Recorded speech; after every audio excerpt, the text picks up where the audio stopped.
Hello. So in this video honoring West Virginia Day 2022, I am talking with Dr. Jeffrey Yeager about Joe Johnston's film, October Sky. First off, Jeff, thanks for being here with me.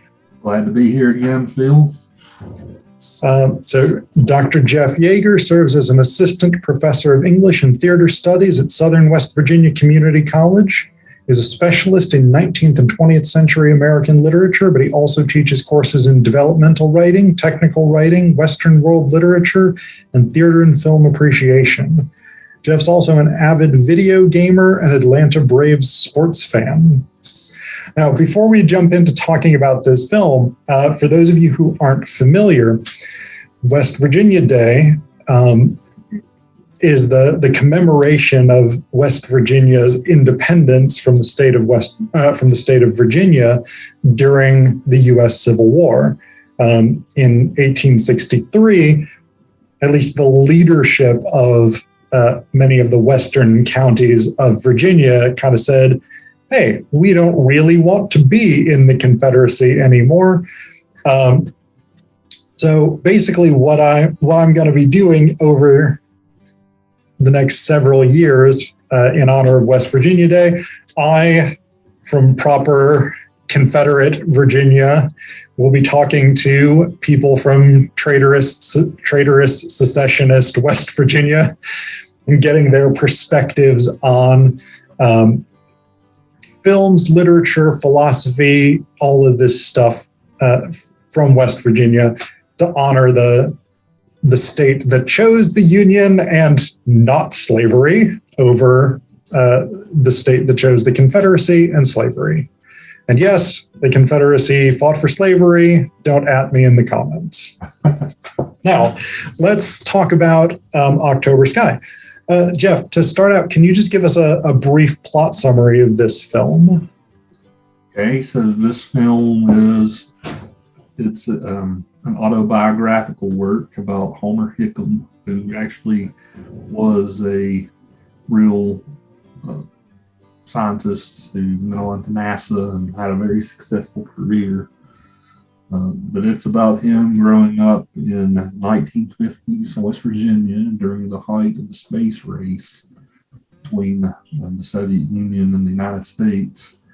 And this is the time period in which the Soviet Union seemed to be winning the space race. It was before President Kennedy especially started to kick off the NASA program very extensively. So, but this movie it's a family drama. It's about Homer's struggles to overcome sort of the mining culture that is so prevalent here in West Virginia. His father is the company man at the coal mines, and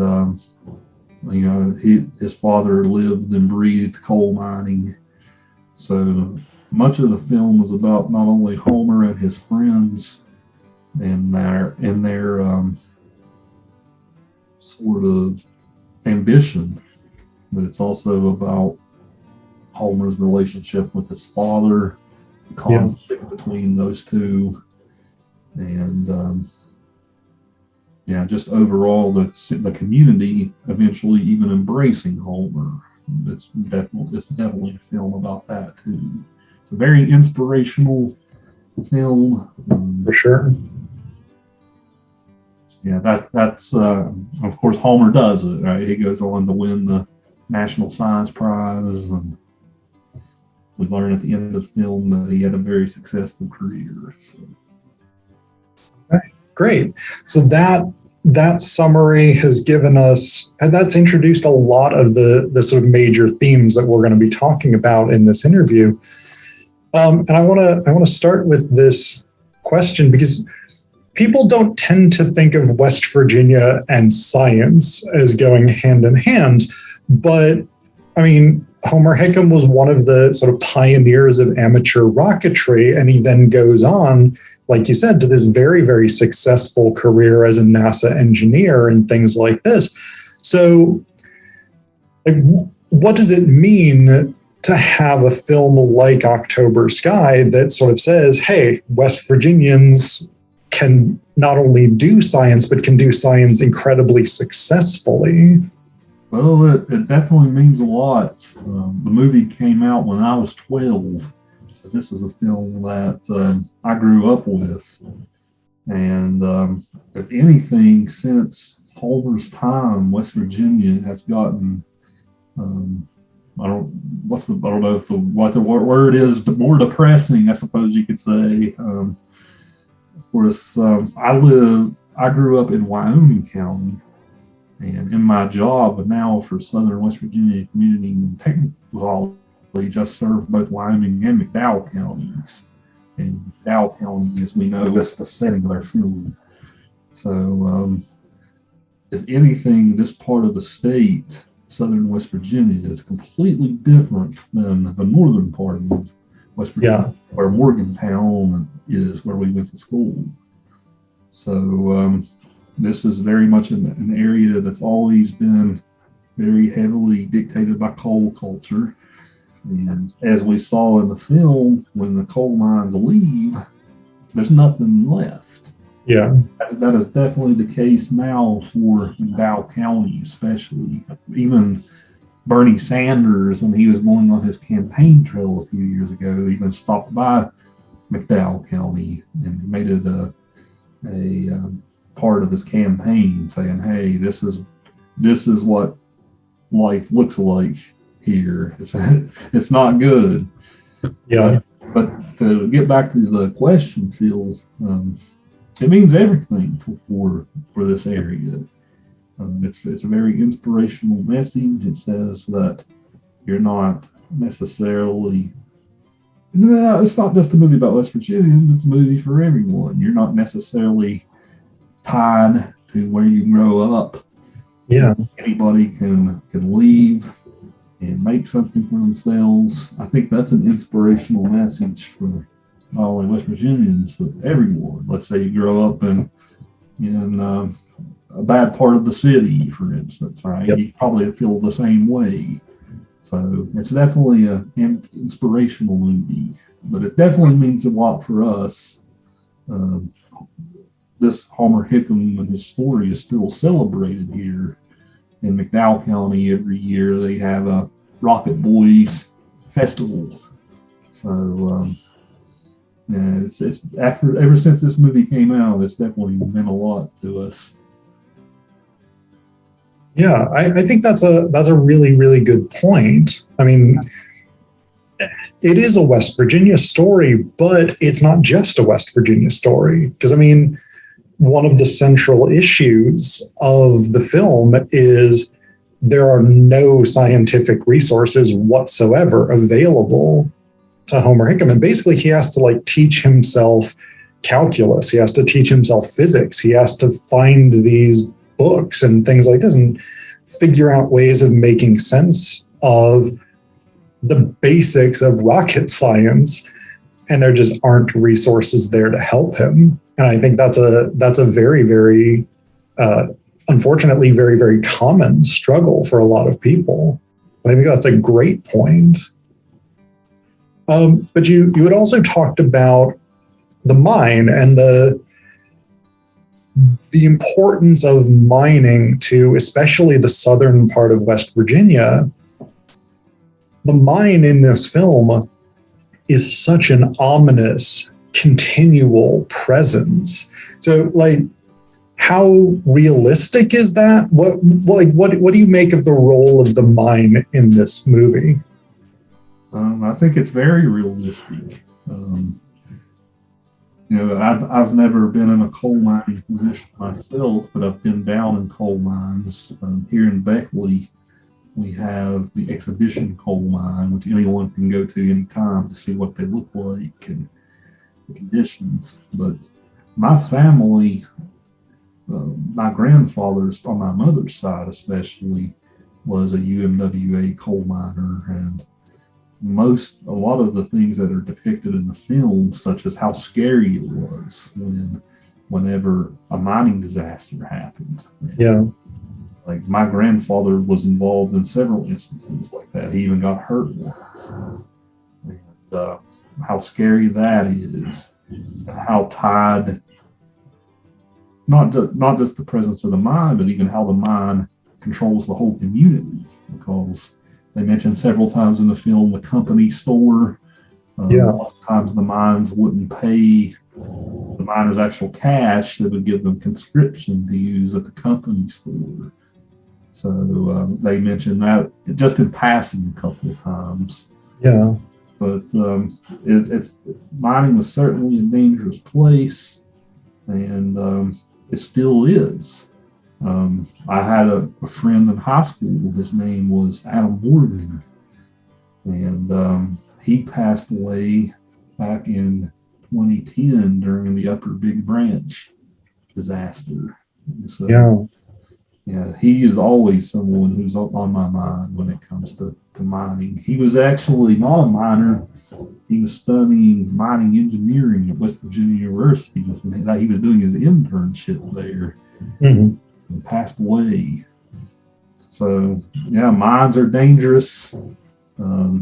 It takes a special, hardy person to do that type of work. I have nothing but the utmost respect for miners. But also, so much of it is due to the mining companies sometimes not taking safety seriously. Yep. We saw a conflict in the movie between union and company. My grandfather was definitely on the union side of that, but we see here that even on the company side, there's a human being involved. Yeah. A very realistic depiction, I think. Just even thinking about my own family. So I want to actually take us a little bit ahead in the questions that I had sent you before, because this issue of the union has come up. UMWA, the United Mine Workers of America, that's the biggest miners' union. Certainly in West Virginia, I think in the country as a whole.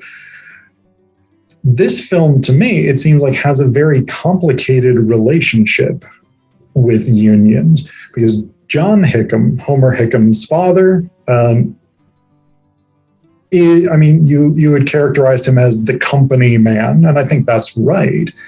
He's the mine foreman, and he has a very negative view of unions. But at the same time, John Hickam is kind of the antagonist for a lot of Homer's desire to learn and improve himself and pursue science, et cetera, et cetera.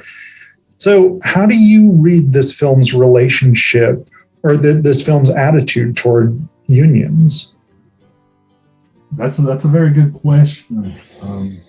It seems the role of John Hickam in the film was certainly interesting. I don't think they necessarily paint him out to be a completely like black and white antagonist. There's definitely definitely. And considering we mostly get the movie filtered through his point of view, the movie sort of seems anti-union in a way. Which I found, I didn't even think of that until I just rewatched it. I'd never considered that before, but it does seem like, oh, the miners are greedy. They're only looking out for themselves. If we close this mine down, then no one's going to have a job, so they don't know what they're doing.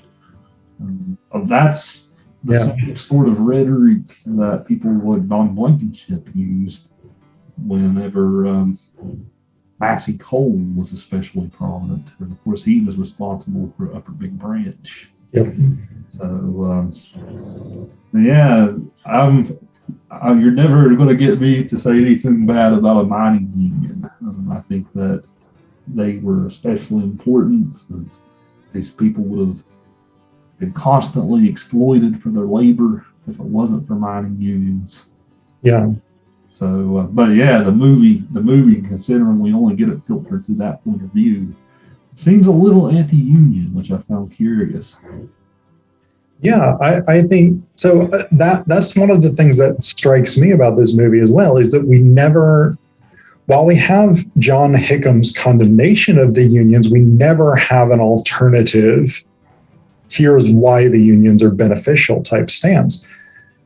And for the 1950s, that is really, really surprising, because in the 50s, unions were still incredibly strong and still incredibly popular in a way that they definitely, I think, aren't today, although it looks like we're seeing a resurgence of union activity. But I think the other thing that's important here is this movie comes out in the late 1990s. The Clinton era is really the height of neoliberalism. And neoliberalism is extraordinarily anti-union.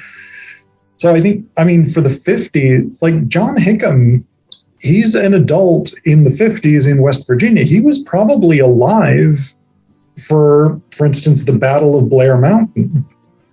I mean, for those of you who don't know what that was 1921, I think. Massive battle between unionized mine workers against mine owners and actually the U.S. National Guard.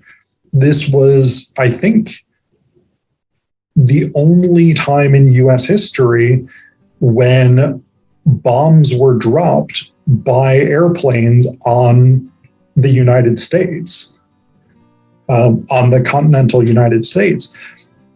It was a massive rallying point for workers, not just miners, but workers across the board, really. John Hickam almost certainly would have been alive for that, and he would remember those events. So his anti-union sentiment really doesn't, to me, ring all that true for the early 1950s, but it makes a lot of sense in the context of the 1990s. So I wonder if that's an element of it as well. Well, back in the 50s, there were, as I said, company men who worked for as the lead person in the community. He probably had the nicest house in the coal camp. So there always have been some people who mostly represent the company. But if you're going to look at it from that broader perspective about neoliberalism, then certainly I think that plays a part. All we got to think about is in the 1980s when Ronald Reagan laid off all those airport workers. Yep. The air traffic controllers strike. Yeah. From then on, from the 80s on, there's been a very much an anti-union sentiment. When I was growing up, I've mentioned Massey a few times, but they sort of, this is part of the reason why West Virginia has turned from a blue state to a red state. Yep. There's the mining companies did such a masterful job of using propaganda to show, hey, the unions are bad, and you can, if you work hard, we'll pay you all this money, you'll get everything you want, and so yeah, that has definitely been a reason why our state, it used to be the bluest state in the country. Like we were bluer than California, right? Yep. Massive union membership, and that's declined. Yeah. And part of that is because that older generation sort of passed away, and the younger generation, I just think was more selfish in a way. They were more looking out for themselves, and it depends how you look at that. Everybody's got to look out for their family, right? Yep. And the other element of that is the shift from deep mining or underground mining to mountaintop removal or strip mining, which employs a lot less people. So just there aren't as many, like it used to be in a town like Colwood in the film.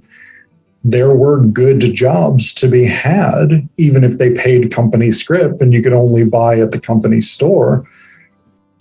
those jobs disappear when you transition from underground mining, which takes a lot of workers, to mountaintop removal or strip mining, which takes a small number of machines with a very few highly paid workers. Yeah, and that's something that I don't think a lot of people think about too deeply around here. Yeah. Yeah, like especially I've known a few surface miners, and they're good people. Like I said, they're mostly looking out for their family. But you sort of imply to them that, hey, maybe you doing this type of job is responsible for a lot of underground miners not working. They get very defensive. So I think there's a lot of truth to what you said, Phil, the surface mining, and not only the consequences to our environment, which are extremely awful, but also to the mining economy. And the mechanization has definitely gotten rid of a lot of need for miners. And here in West Virginia, a lot of our coal now is going to the Ukraine.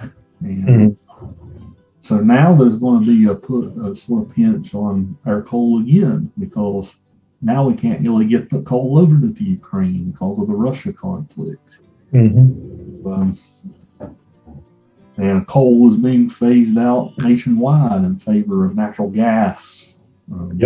So there's a lot of factors influencing our mining industry, but as we see, whenever you have an extractive economy, what tends to happen whenever they're done extracting, they leave and nothing's there anymore. So companies don't owe anyone anything. They go in, get what they need, and then they move on, and people are left with nothing. So I think the movie definitely showcases that. Yeah. We can go on and on and on about the politics of coal, and I want to take us back to October Sky a little bit. Definitely important. It's definitely important. Yeah. But you had mentioned the Hickham's house, that it's a reasonably nice house. I mean, it's West Virginia in the 50s, so this is not a palace or something like this, but it's a reasonably nice house. And I want to talk about some of the more sort of domestic elements of the movie, particularly the role of women in the movie, because it seems to me like we basically got sort of three female characters. We have Elsie Hickam, who's Homer's mother. We have Frida Riley, who's Homer's teacher. And then there's two love interests, but I feel like they're kind of... They even look similar. We can just stick them together as one composite character for the amount of role that they play in the movie. But the mom and the teacher, I think, are really, really important here. So can you sort of tell us about the female characters in this movie and what role they play? Well, I'll start with the mother character. That sort of mining wife, that even being a wife of someone in a coal mine is a hard job in and of itself, because they always have to worry about their husband's safety. Like when John Hickam gets in an accident, she says at one point, like, I won't shed a tear if he dies, because he always has to be foolhardy and put others before himself and even his own family. So I think the movie does a great job of showing how difficult it was to be a wife to coal miners then and now.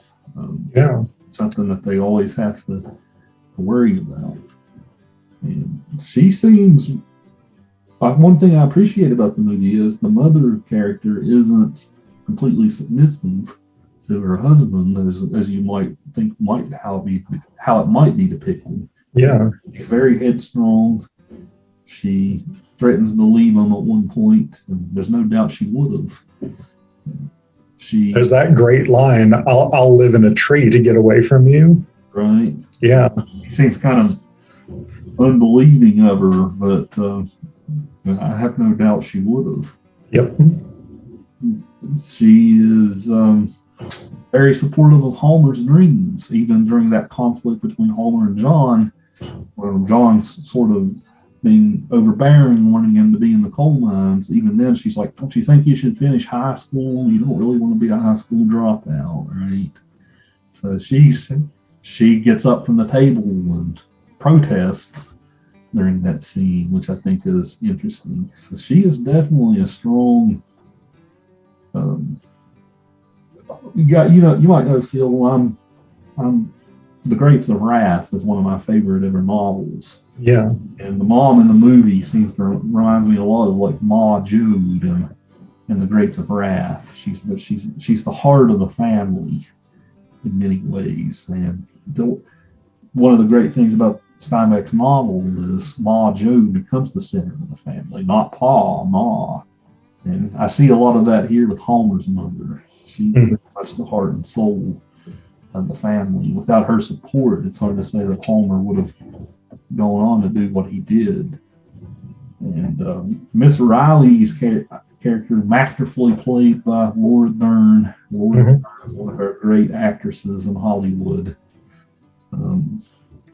She's an interesting character too. She's kind of portrayed as the spinster type lady.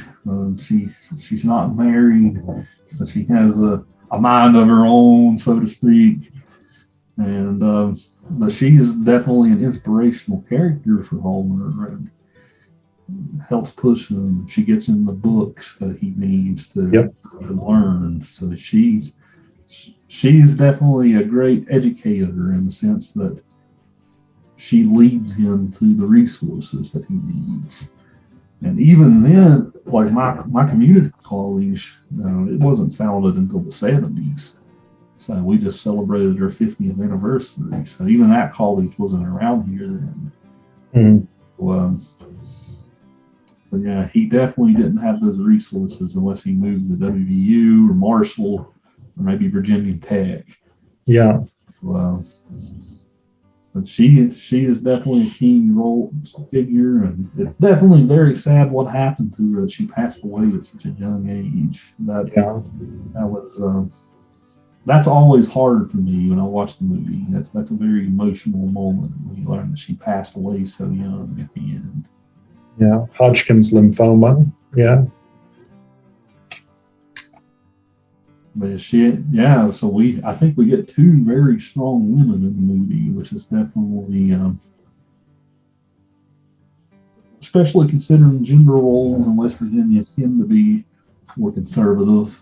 And I think those are two really compelling characters. Yeah. I agree with all of the stuff that you just said there. Though the one thing I think is also worth noting about Miss Riley, she does have that moment after she tells Homer that she's been diagnosed with Hodgkin's lymphoma, where she sort of says, I thought if you all could go on to win the National Science Fair, then my life would have meant something. And like, I get that impulse, but that's also quite a hefty burden to place on a group of kids, a group of kids basically in West Virginia in the 50s with no access to scientific resources and things like this. So that is what it is. Yeah, I mean, I can see that. I mean, even now, like, I teach the southern part of the state, and whenever I see my own students go on to do great things, I'm definitely proud.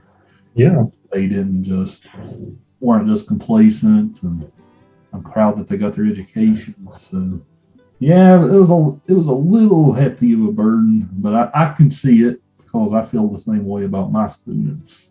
Yeah.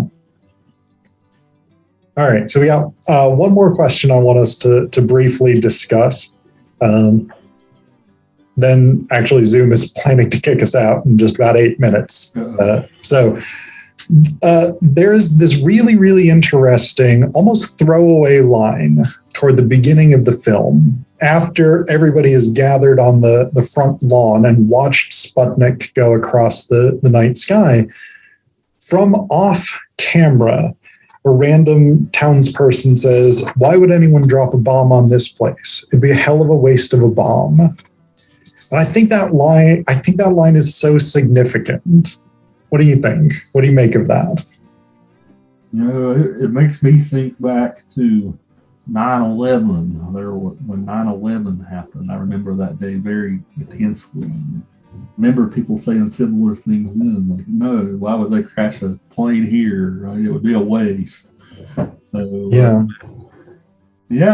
West Virginians, this is something we all struggle with.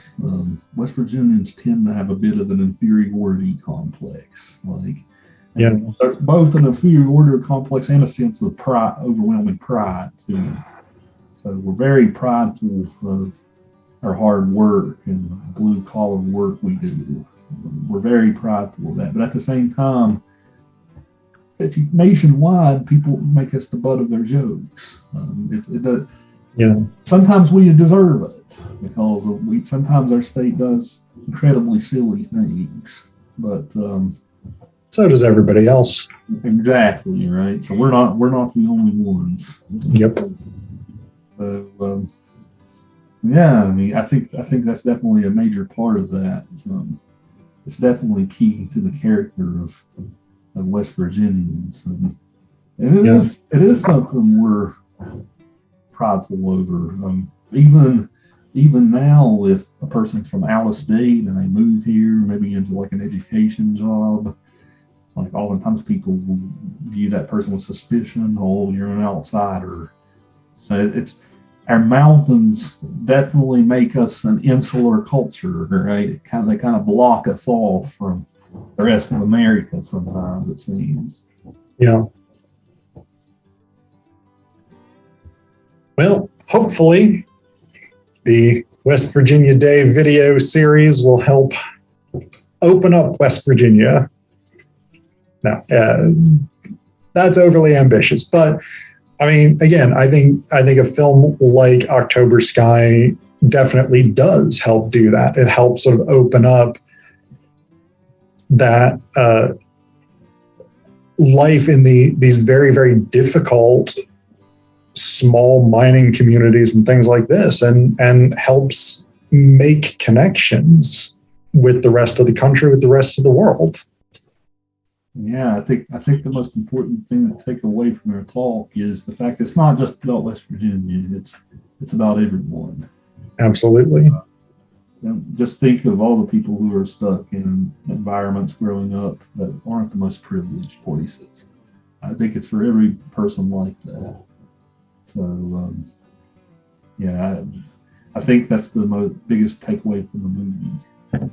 It's a very good memoir too, with Homer Hickam wrote. The movie is actually based off of that memoir. Yeah.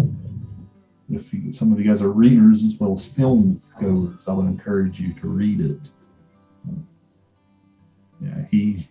I've actually heard him speak before, and he's a very good speaker as well.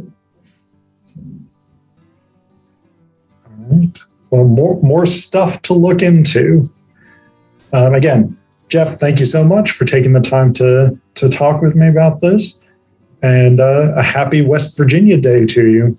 Yeah, enjoy your West Virginia Day too, Phil, all the way up there in Pennsylvania. Yep.